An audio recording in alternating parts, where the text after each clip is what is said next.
In the studio in Johannesburg is Ettienne Le Roux, who is the chief economist at RMB. Etienne, down at 43. Last time we saw this was 2014. The survey is what, from the 4th of May to the 2nd of June. What has been the driving force to the downside move? Yes, Lindsay, bad news actually.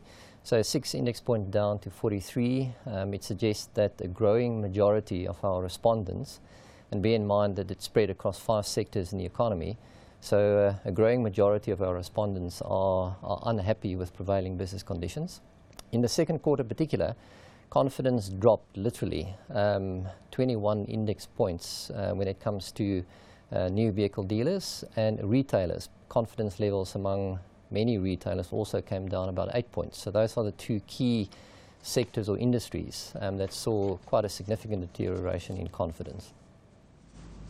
Yeah, the new vehicle dealers one is quite important, because if you're feeling good about your business, good about your future prospects, you go out and buy durable goods, and a car is probably the ultimate durable good that you're going to buy. I saw something from the States a couple of days ago. It was a headline, I think it was on CNBC.com actually. It says, why are Americans buying so many cars? Well, because they're getting rid of those old ones and they're replacing them. But in South Africa, I don't know, there's something different. Is this a significant move, or is it a volatile indicator?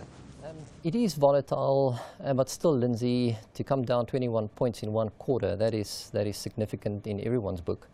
I think what is interesting here, it is not only new vehicle dealers that's under pressure and seeing volumes under significant pressure, perhaps even more so than in the first quarter. What we're also seeing is that second-hand car dealerships are also experiencing pressure. So it's not only limited to new passenger cars or new commercial vehicles, it is a little bit more broadly based.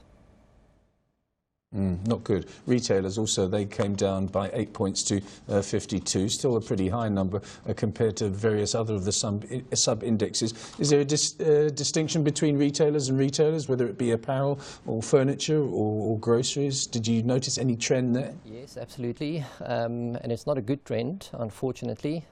Confidence is now below 50, so in net negative territory for retailers selling semi-durable goods as well as for retailers selling non-durable goods. So the only segment in the retail space with confidence above 50, in the 60s actually, are retailers selling durable goods. But important here, Lindsay, is that even there, confidence levels have been coming down, and particularly so in the second quarter.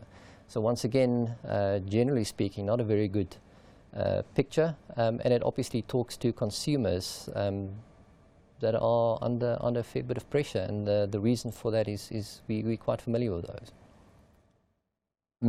Manufacturing and building are both more or less unchanged, and the manufacturing side of things, I suppose, is to a certain extent linked to the PMI, which has been orbiting that 50 level, that cut-off 50 level for a while. Any trends there? Any signs of life? Very little, actually. Confidence is almost rock bottom at 29 index points. Put it differently, 7 out of every 10 manufacturer that we survey is downbeat. So that's certainly not a very positive picture.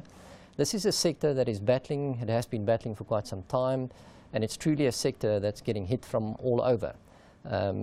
Domestic demand is relatively weak, and what we saw in the second quarter, and quite concerning, Lindsay, is that export volumes also came down quite dramatically in the second quarter.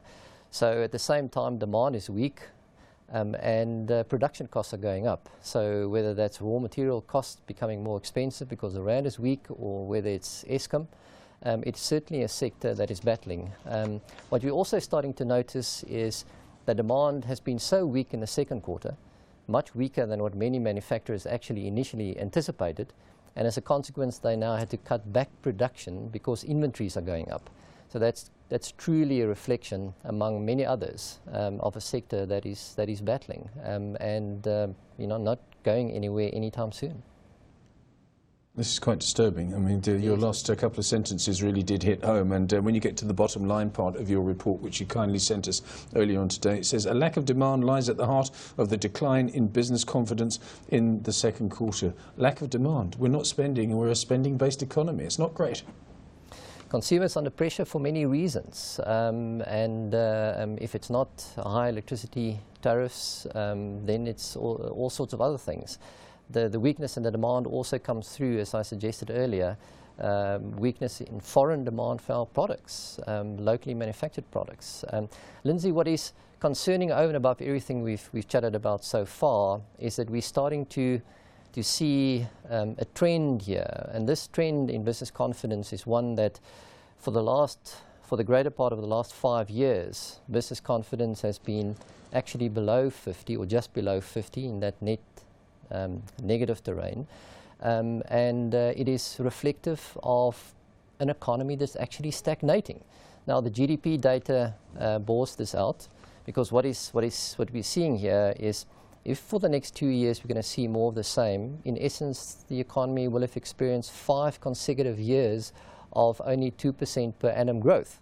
That is an economy that's stuck in a rut, and it's 2% growth, and it's very weak, and business confidence staying weak and having been so low for quite some time reflects that.